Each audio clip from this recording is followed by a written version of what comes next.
নমস্কার বন্ধুরা, তিয়াশাস রেসিপিতে সকলকে স্বাগত জানাই। আমার আজকের রেসিপি হলো সজনের ডাঁটা দিয়ে রুই মাছের পাতলা ঝোল।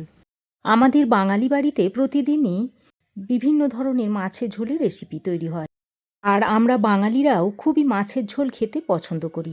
আজ আমি খুব সহজভাবে আর একদম ঘরোয়াভাবে একটা মাছের ঝোলের রেসিপি আপনাদের তৈরি করে দেখাবো। খুবই সাধারণভাবে তৈরি হলেও এই মাছের ঝোলের স্বাদ, সুগন্ধ ও কালার হবে খুবই সুন্দর। তাহলে চলুন দেখে নেওয়া যাক রেসিপিটা। এখানে আমি আমার প্রয়োজন মতো রুই মাছ নিয়েছি, আর এটা আমি পুকুরের রুই মাছটা নিয়েছি।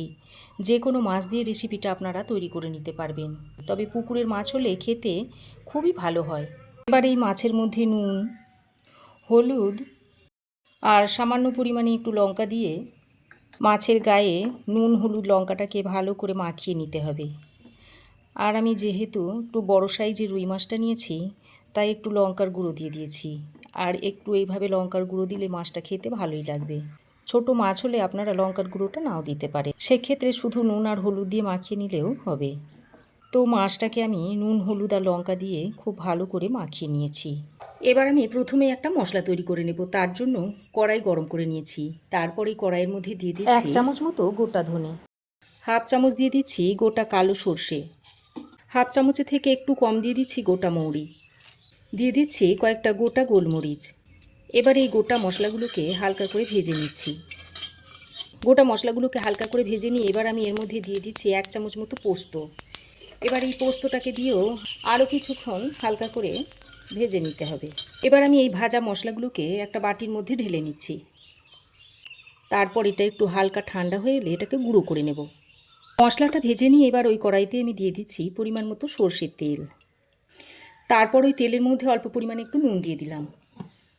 এবার এই নুনটা দিয়ে তেলের সঙ্গে ভালো করে মিশিয়ে নিয়ে কড়াইয়ের চারপাশে ভালো করে তেলটাকে লাগিয়ে নিতে হবে।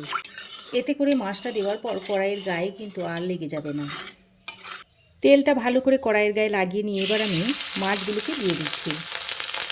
যে মাছগুলোকে আমি নুন হলুদ মাখিয়ে রেখেছিলাম সেই মাছগুলো দিয়ে দিলাম। মাছগুলো ভাজার জন্য কড়াইয়ে যে পরিমাণ তেল দেবেন, তাতে করে মাছটা যদি বেশি দিয়ে দেন তাহলে মাছটা ভালো করে ভাজা হবে না, আর মাছটা ভেঙে যাবার ভয় থাকবে। তাই যে পরিমাণ তেল দেবেন সেই তেলের পরিমাণ অনুযায়ী কয়েকটা মাছও দিয়ে দেবেন। তারপর মাছগুলোকে ভেজে তুলে নেবেন। আর মাছগুলোকে মোটামুটি আমি এরকম একটু লালচে করে ভেজে নিয়েছি। তবে যে যেমন মাছ ভাজতে পছন্দ করেন সেই অনুযায়ী হালকা বা কড়া করে মাছগুলোকে ভেজে নেবেন। ওই তেলে বাকি মাছগুলোকে আমি ভেজে নিচ্ছি। মাছের এক সাইড ভালোভাবে ভাজা হয়ে গেলে মাছটাকে এইভাবে উল্টে পাল্টে দিয়ে ভেজে নিতে হবে। তো দেখুন একইভাবে বাকি মাছগুলোকে আমি ভেজে নিয়েছি। এবার এই মাছগুলোকে তুলে নেব। আর যদি পেটির মাছ থাকে তাহলে আপনারা সেই মাছগুলোকে একটু হালকা করে ভেজে তুলে নেবেন, আর পিঠের মাছগুলো একটু কড়া করে ভেজে নেবেন। তো দেখুন সমস্ত মাছ আমি ভেজে নিয়েছি। এবার কড়াইয়ের মধ্যে যে বাকি তেলটা রয়েছে এই তেলেই আমি রান্নাটা করে নেব। তার জন্য ওই তেলের মধ্যে দিয়ে দিচ্ছি একটা তেজপাতা, আর দিয়ে দিচ্ছি হাফ চামচ মতো গোটা জিরে। এবার ফোড়নটা ফুটে উঠলে এর মধ্যে দিয়ে দিচ্ছি কেটে রাখা আলু। দুটো মিডিয়াম সাইজের আলুকে আমি এরকম লম্বা লম্বা করে কেটে নিয়েছি। এবার আলুর মধ্যে পরিমাণ মতো নুন দিয়ে দিচ্ছি, আর সামান্য পরিমাণে একটু হলুদের গুঁড়ো দিয়ে দিচ্ছি। এবার এই নুন আর হলুদের গুঁড়োটাকে দিয়ে আলুর সঙ্গে ভালো করে মিশিয়ে নিয়ে আলুটাকে একটু হালকা করে ভেজে নেব। এখন যেহেতু আলুগুলো নতুন আলু, তাই একটু হালকা করে ভেজে নেব। আর হালকা করে যদি ভাজা হয় নতুন আলু খেতে খুবই ভালো হয়। এবার আমি এখানে কয়েকটা সজনের ডাঁটা দিয়ে দিচ্ছি। এবার এই সজনের ডাঁটাগুলো দিয়ে আলুর সঙ্গে আরও কয়েকবার নেড়ে চেড়ে হালকা করে ভেজে নেব। সজনের ডাঁটাটা দিয়ে হালকা করে ভেজে নিয়ে এবার এর মধ্যে হাফ কাপ মতো জল ঢেলে দিচ্ছি।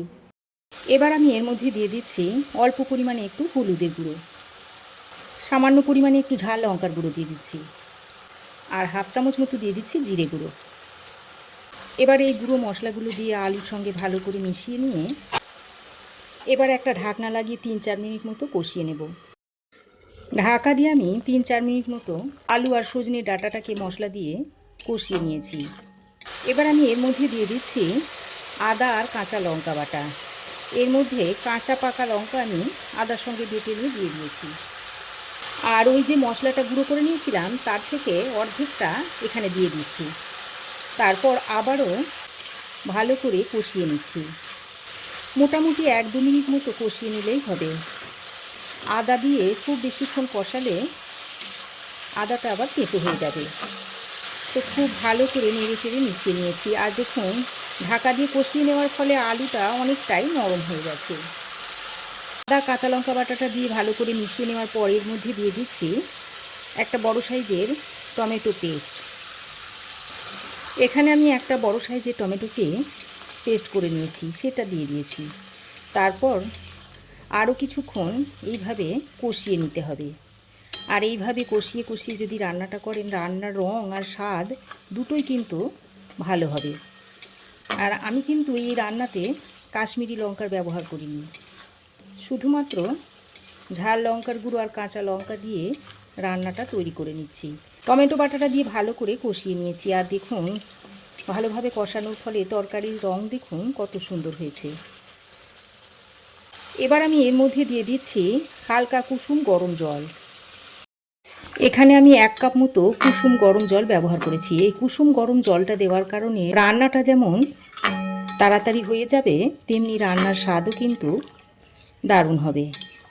তো গরম জলটা দিয়ে সব কিছুকে একসঙ্গে ভালো করে নেড়েচেড়ে মিশিয়ে নিচ্ছি। এবার ঝোলটা যখন খুব ভালোভাবে ফুটে উঠবে, সেই পর্যায়ে ভাজা মাছগুলোকে দিয়ে দিতে হবে।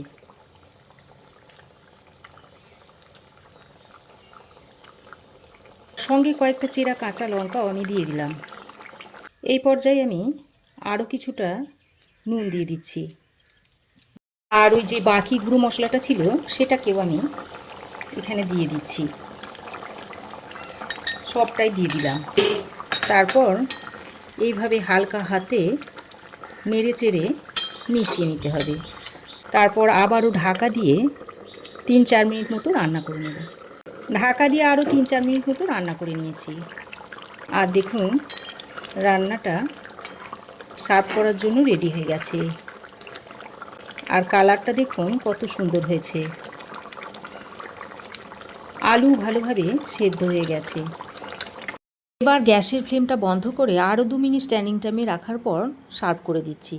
এবার আমি এই সজনের ডাঁটা আর আলু দিয়ে রুই মাছের রেসিপিটা একটা প্লেটে সার্ভ করে দিচ্ছি।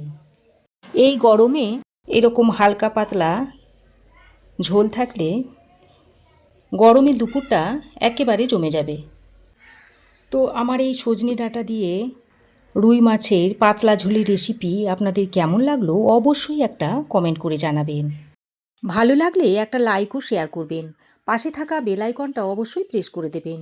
আর আমার চ্যানেলে যদি নতুন হয়ে থাকেন তো প্লিজ চ্যানেলটাকে সাবস্ক্রাইব করার অনুরোধ রইল। আজ এ পর্যন্তই।